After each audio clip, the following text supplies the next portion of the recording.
Hello student. आज हम Vistas का लेसन 1 स्टार्ट करते हैं, the third level. Reading start कर लेते हैं पहले और साथ साथ मैं क्लियर करती जाऊंगी। ऑथर हैं इसके जैक फिने।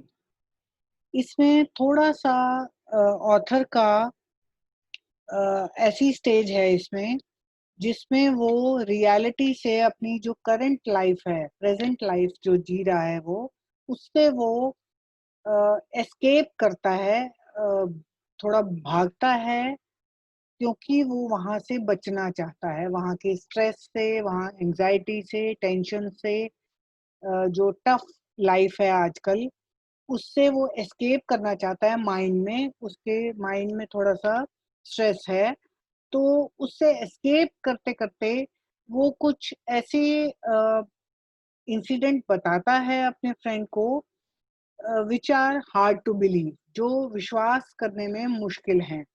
तो पढ़ते हैं हम, थोड़ा साथ-साथ समझेंगे। The presidents of the New York Central and the New York, New Haven and Hartford railroads will swear on a stack of timetables that there are only two. But I say there are three, because I have been on the third level of the Grand Central Station. Yes, I have taken the obvious step. I talked to a psychiatrist friend of mine, among others. I told him about the third level at Grand Central Station, and he said it was a waking dream wish fulfillment. He said I was unhappy. That made my wife kind of mad. But he explained that he meant the modern world is full of insecurity, fear, war, worry, and all the rest of it, and that I just want to escape. Well, who doesn't? Everybody I know wants to escape, but they don't wander down into any third level at Grand Central Station. अब इसमें author यही कह रहे हैं कि सब लोग कहते हैं कि ग्रैंड सेंट्रल रेलवे स्टेशन जो है, उसमें 2 फ्लोर्स हैं, 2 लेवल्स हैं, लेकिन मैं कहता हूँ कि वहाँ पर एक तीसरा लेवल भी है, थर्ड लेवल भी है, जिस पे जहाँ पे मैंने ट्रैवल किया है। लेकिन जब मैं बात करता हूँ, अपने फ्रेंड से भी मैंने बात करी, साइकियाट्रिस्ट है वो, तो वो कहता है कि it was a waking dream wish fulfilment. मतलब आँखें खोलकर जिसको सपना देखना कहते हैं, नींद में चलने को जिसको कहते हैं, कि आई वाज़ ड्रीम वॉकिंग, कि मैं एक्चुअल में उस लेवल पे गया नहीं, मैं सिर्फ सोच रहा हूँ। और ये मेरा एक तरीका था कि जो मॉडर्न वर्ल्ड की इनसिक्योरिटी, फ़ियर, वॉर, वरी, ये सारी जो चिंताएँ हैं करंट प्रेज़ेंट लाइफ़ की, उससे बचने का तरीका था, उससे एस्केप करने का तरीका था। और मेरी वाइफ़ भी बहुत चिंता में हो रही है उसकी वजह से। तो वो ऑथर कहते हैं कि हाँ, ठीक है, मैं चिंता से बचना चाहता हूँ, लेकिन कौन नहीं बचना चाहता? लेकिन उसका मतलब ये नहीं है कि थर्ड लेवल, जो ग्रैंड सेंट्रल रेलवे स्टेशन का थर्ड लेवल है, उसमें कोई चला जाए।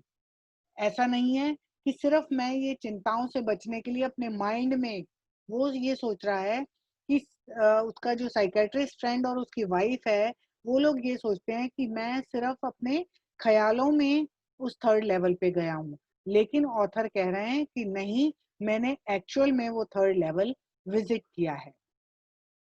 But that's the reason, he said, and my friends all agreed. Everything points to it, they claimed. My stamp collecting, for example, that's a temporary refuge from reality. Well, maybe, but my grandfather didn't need any refuge from reality. अब वो कह रहे हैं कि सब लोग कहते हैं, मेरे सभी फ्रेंड्स कहते हैं कि मैं चिंता से बचने के लिए ही थर्ड लेवल का नाम ले रहा हूँ।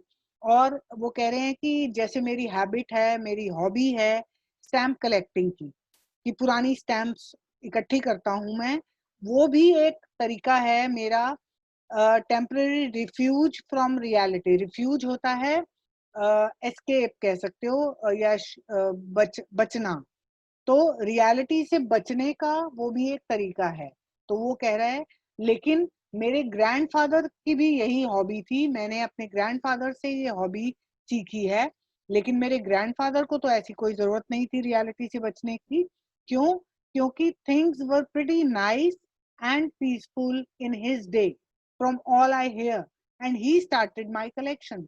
तो वो कह रहे हैं कि ग्रैंडफादर जो थे वो जिस ज़माने में जीते थे, तब तो ऐसी कोई चिंताएँ नहीं थी, तब कोई वॉर्स नहीं होती थी, तब कोई ऐसी एंग्जायटी नहीं थी, स्ट्रेस नहीं था। तो उन्होंने ये जो स्टैम्प कलेक्शन की हैबिट है, वो मुझे डाली थी। तो उन्होंने क्यों करी थी वो? अगर मैं सिर्फ़ एस्केप करने के लिए ये स्टैम्प कलेक्शन करता हूँ, तो मेरे ग्रैंडफ़ादर क्यों किया करते थे?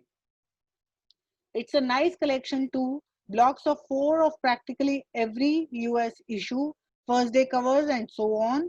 President Roosevelt collected stamps too, you know. अब वो जस्टिफाई कर रहे हैं ऑथर अपनी इस हॉबी को कि जो एक अमेरिका के प्रेसिडेंट हुआ करते थे रूजवेल्ट, वो भी स्टैम्प कलेक्टिंग करते थे। तो ऐसा नहीं है कि मैं सिर्फ रियलिटी से बचने के लिए स्टैम्प कलेक्टिंग करता हूँ, ये मेरी हॉबी है। Anyway here's what happened at Grand Central. अब वो बता रहे हैं कि एक्चुअल में उन्होंने थर्ड लेवल कैसे विजिट किया। One night last summer, I worked late at the office. I was in a hurry to get uptown to my apartment, so I decided to take the subway from Grand Central because it's faster than the bus. अब वो कह रहे हैं कि एक रात को मैं बहुत लेट तक ऑफिस में काम कर रहा था, तो मुझे ट्रेन लेनी थी ग्रैंड सेंट्रल से अपने घर के लिए और मुझे बहुत जल्दी थी, तो मेरे को ट्रेन पकड़नी थी जल्दी से। Now I don't know why this should have happened to me. I'm just an ordinary guy named Charlie, 31 years old, and I was wearing a tan gabardine suit and a straw hat with a fancy band.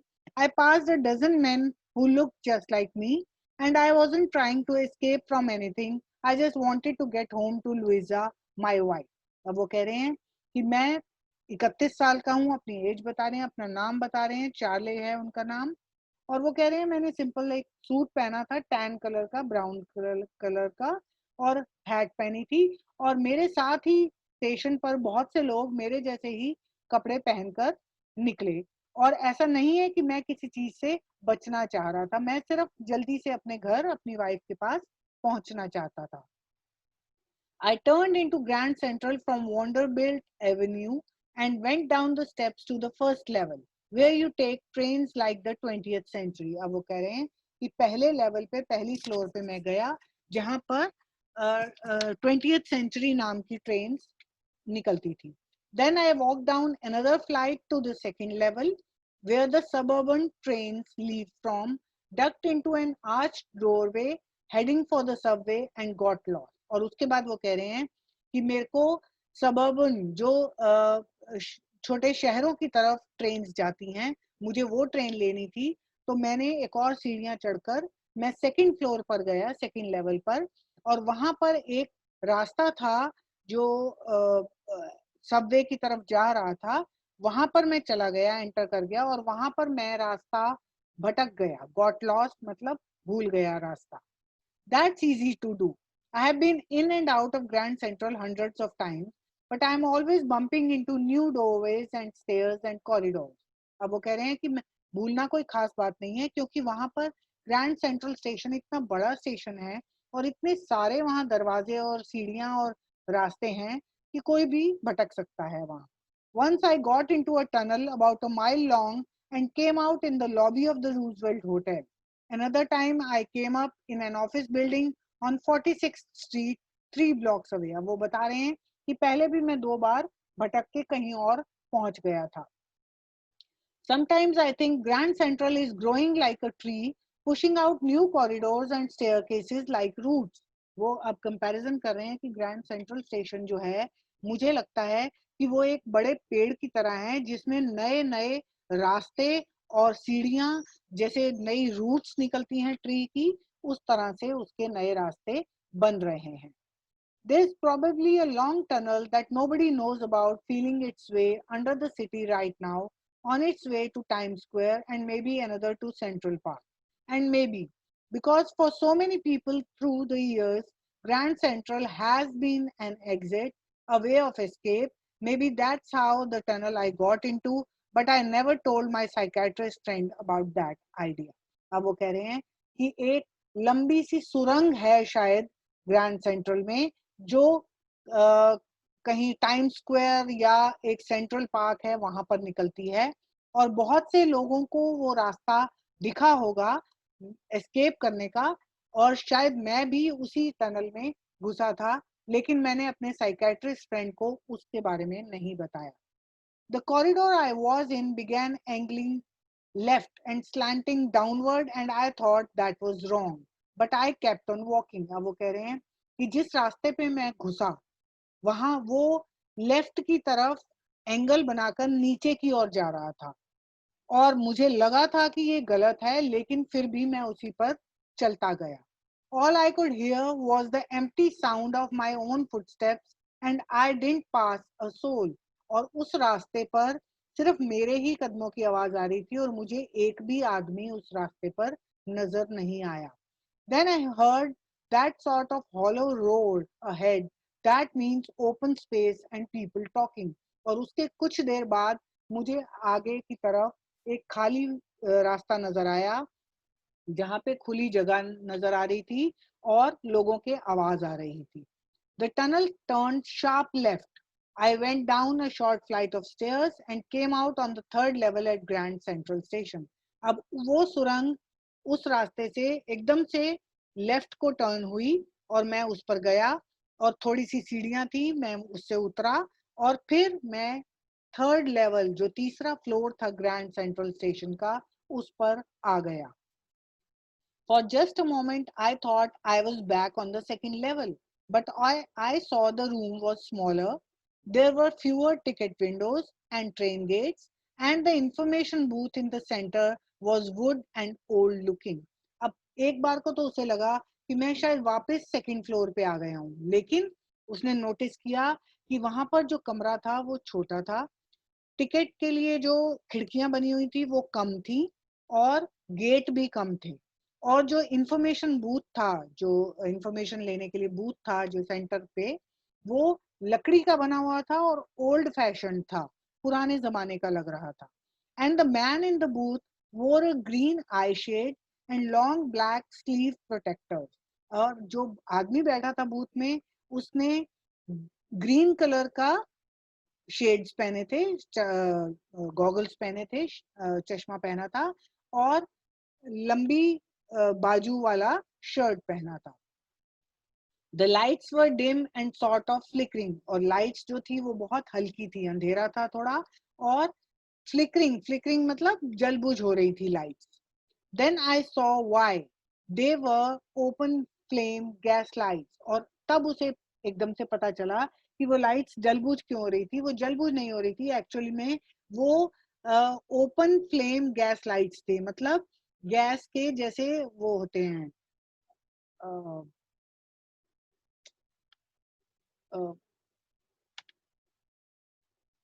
दिए, या उसको कह सकते हो lamp shades, lamps थे. वो open flame मतलब खुली हुई उनकी रोशनी थी, और लैंप्स थे वो open. There were brass spittoons on the floor, and across the station a glint of light caught my eye. A man was pulling a gold watch from his vest pocket. अब वहां पर फर्श पर क्या क्या पड़ा हुआ था? ब्रास स्पिटून, ब्रास के मतलब तांबे के बने हुए स्पिटून, थूकने के लिए जो बर्तन पड़े होते हैं फ्लोर पर, थूकदान, वो पड़े हुए थे. और वहां पर एक आदमी दिखा उसको, जो अपनी पॉकेट से, शर्ट की पॉकेट से गोल्डन वॉच निकाल के टाइम देख रहा था. He snapped open the cover, glanced at his watch and frowned. He wore a derby hat, a black four-button suit with tiny lapels, and he had a big black handlebar mustache.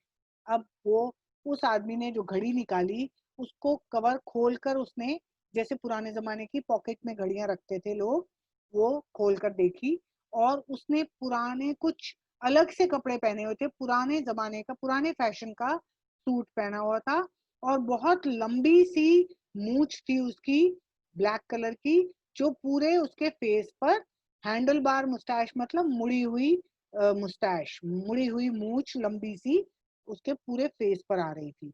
Then I looked around and saw that everyone in the station was dressed like 1890 something. I never saw so many beards, sideburns and fancy mustaches in my life. और फिर उसने ध्यान दिया कि वहां आसपास जितने भी लोग थे सबने ही पुराने जमाने के कपड़े पहने हुए थे और इतनी सारी दाढ़ी और इतनी बड़ी बड़ी मूछें उसने कभी नहीं देखी थी. A woman walked in through the train gate. She wore a dress with leg of mutton sleeves and skirts to the top of her high button shoes. Back of her, out on the tracks, I caught a glimpse of a locomotive, a very small Courier and Eaves locomotive with a funnel shaped stack, and then I knew. और उसके बाद एक lady भी देखी उसने पुराने जमाने के कपड़े पहने हुए. और फिर ट्रैक्स पर जो पटरियां बनी हुई थी ट्रेन की, वहां पर उसने एक पुरानी ट्रेन देखी, पुराने जमाने की ट्रेन जिसको लोकोमोटिव कहते थे पहले. तो वो देखी उसने और तब उसे समझ आया कि वो कहीं और है. To make sure, I walked over to a newsboy and glanced at the stack of papers at his feet. It was The World, and The World has not been published for years. The lead story said something about President Cleveland. I found that front page since in the public library files, and it was printed June 11, 1894. अब उसने एक newspaper का वाला लड़का बैठा था वहां पर, उसके पास गया और वहां पर उसने न्यूज़पेपर जो देखे वो था द वर्ल्ड. और द वर्ल्ड जो न्यूज़पेपर है वो बहुत पहले ही उसकी पब्लिशिंग बंद हो चुकी है. और फिर उसने लाइब्रेरी में देखा कि उसका जो प्रिंट था, उसकी डेट जो थी उस न्यूज़पेपर पर वो थी June 11, 1894. तो इसका मतलब वो 1894 के जमाने में पहुंच गया था. I turned towards the ticket windows, knowing that here on the third level at Grand Central, I could buy tickets that would take Louisa and me anywhere in the United States we wanted to go in the year 1894, and I wanted 2 tickets to Galesburg, Illinois.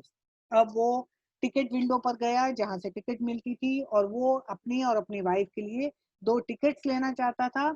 और उसका मन में था कि 1894 के ज़माने में मैं पहुंचा हूँ, तो उस ज़माने के गेल्सबर्ग सिटी में वो जाना चाहता था, वहां पर विजिट करना चाहता था.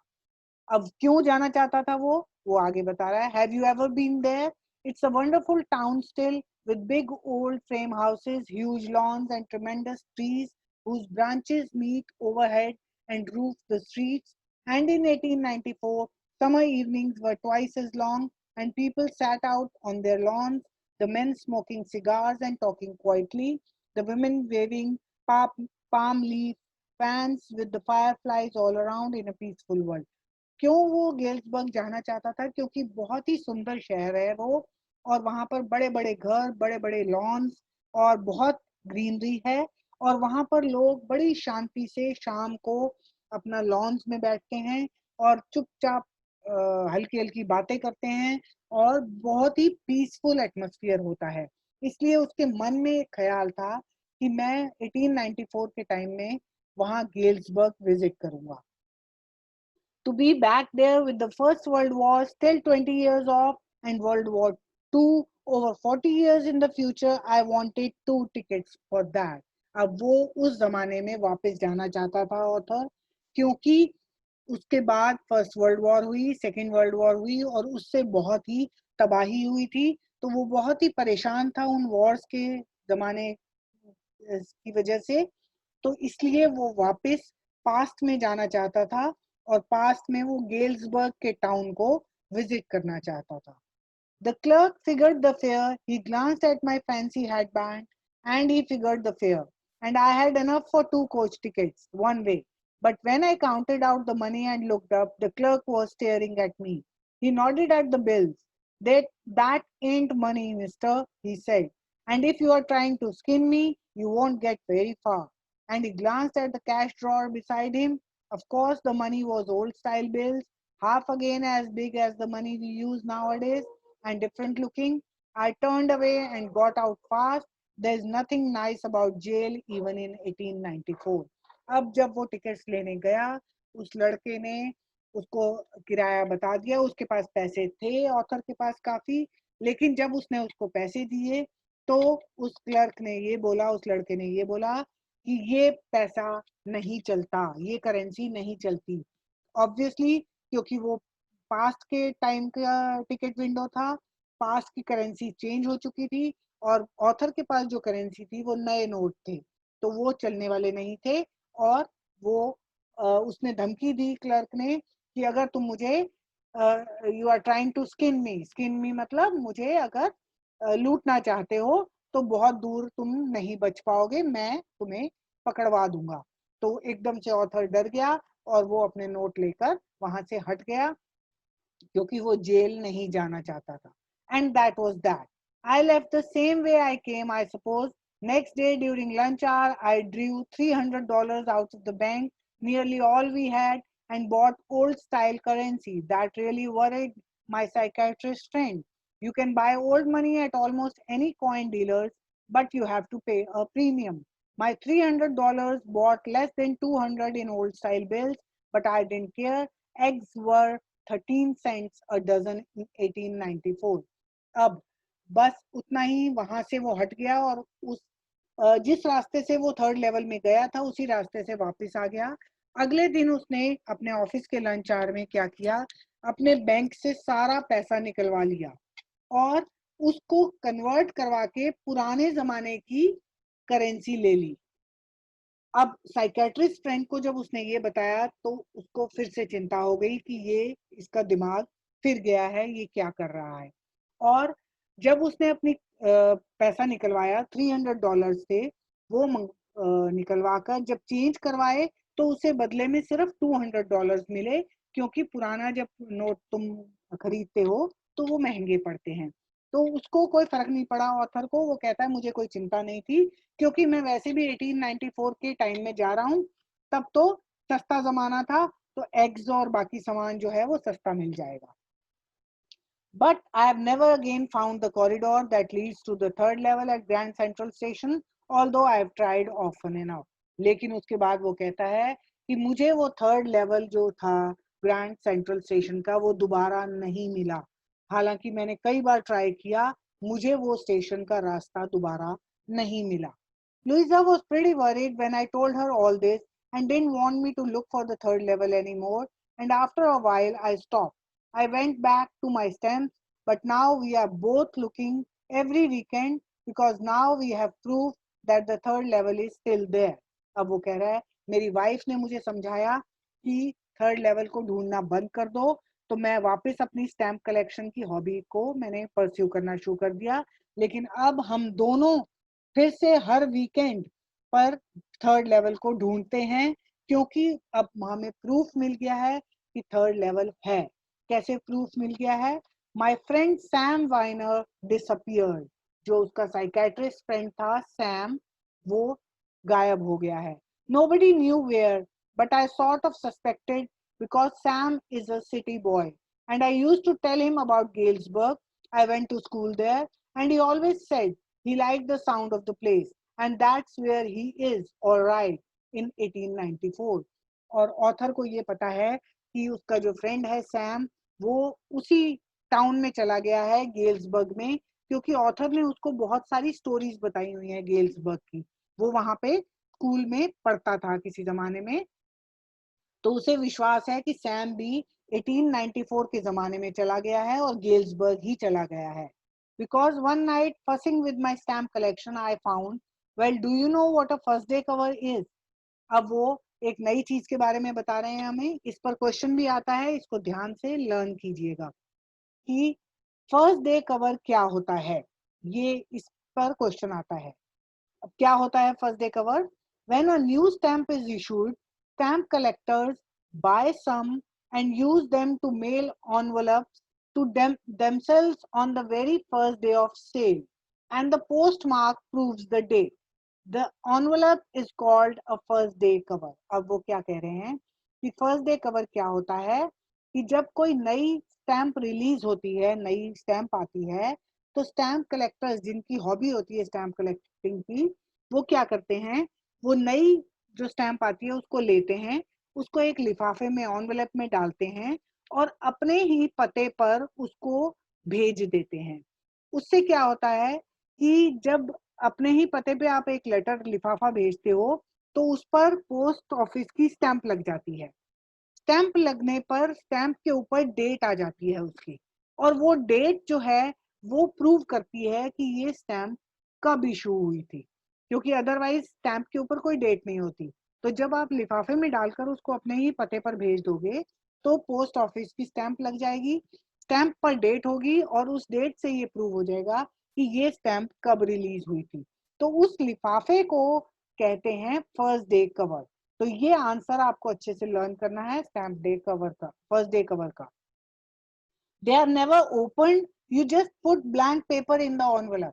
अब वो कह रहा है कि वो जो लिफाफा है वो खोलते नहीं है, लिफाफे के अंदर कुछ नहीं होता, वो ब्लैंक पे खाली पेपर होता है, सिर्फ वो जो नई स्टैंप है वो बाहर लगाई जाती है ताकि उस पर डेट का स्टैंप आ जाए, डेट छप जाए।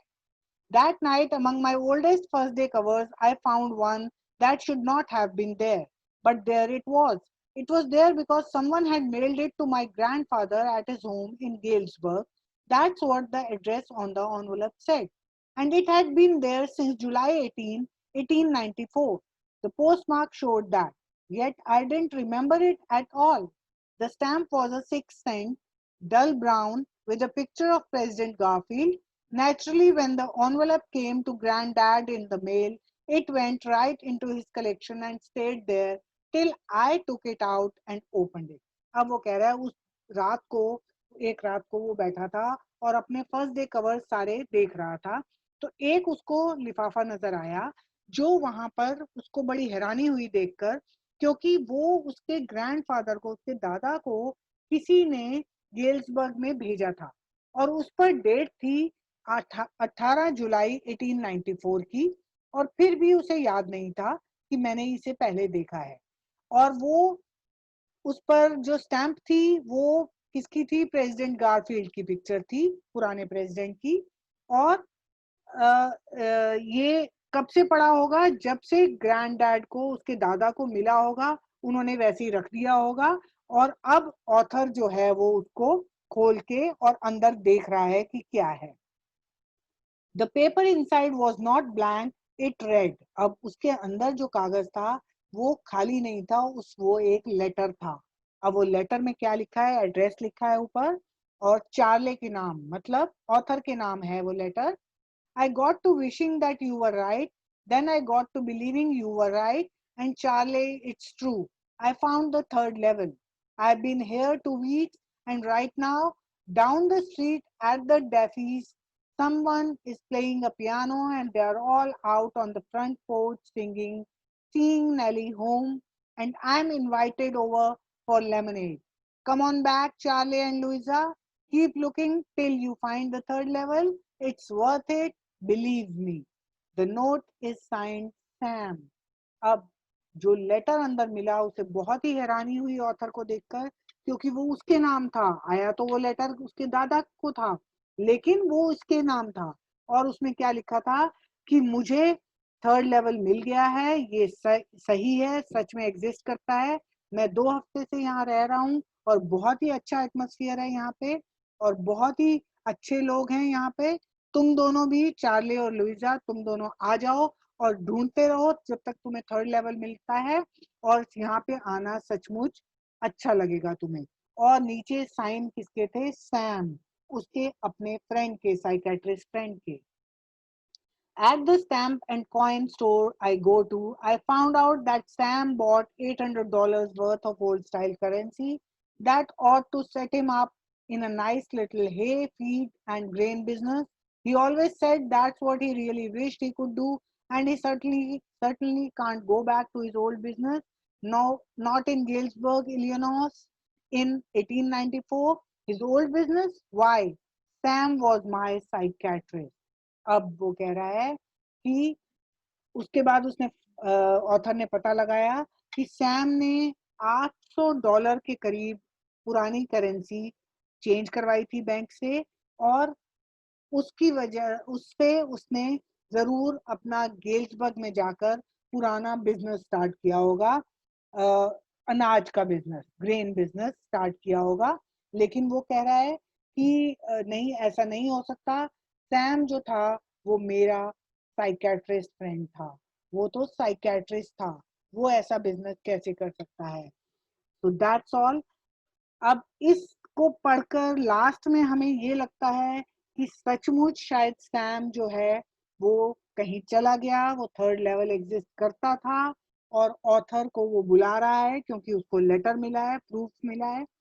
लेकिन फिर भी हम यही कह सकते हैं कि ये सब चार्ली की दिमाग की इमेजिनेशन है। वो क्योंकि उसके फ्रेंड सैम ने कभी कहा था कि ही always said that's what he really wished he could do, कि उसने कभी उसको बताया था कि मैं अनाज का बिजनेस करना चाहता हूँ और अच्छे सी जगह में रहना चाहता हूँ, ग्रीनरी में रहना चाहता हूँ, पुराने टाइम में जाना चाहता हूँ। तो ये सब बातें उसके ऑथर के दिमाग में बैठ गई थी। तो वो अब ये इमेजिन कर रहा है कि सैम भी थर्ड लेवल में पहुंचकर और गेल्सबर्ग पहुंच गया है 1894 के ज़माने में, और ये भी इमेजिन कर रहा है वो सब। तो वी कैन से कि ऑथर जो है वो बहुत ही परेशान है मॉडर्न वर्ल्ड से, करंट जो प्रेजेंट लाइफ है उसकी, प्रेजेंट डे की जो एंजाइटी है, स्ट्रेस है, उससे बहुत परेशान है। और इसीलिए वो इमेजिनेशन में वो पुराने ज़माने में वापस जाना चाहता है, जब लाइफ जो है वो बहुत पीसफुल हुआ करती थी, बहुत शांत हुआ करती थी और लोग बड़ी सिंपल लाइफ बिताया करते थे। तो वो एक्चुअली ये सारी इमेजिनेशन है उसकी, और ऐसा कोई थर्ड लेवल है नहीं। लेकिन वो ऑथर इतना ज़्यादा इन्वॉल्व है उसमें कि वो उसको रियलिटी समझ रहा है सब चीज़ को। तो वो ये जो फर्स्ट डे कवर है ये भी इमेजिन कर रहा है और ये सबको वो रियलिटी समझ रहा है। तो that's all about the lesson. अब मैं इसके आपको पीडीएफ शेयर कर दूंगी क्वेश्चन आंसर। Thank you. लंबी बनी होगी।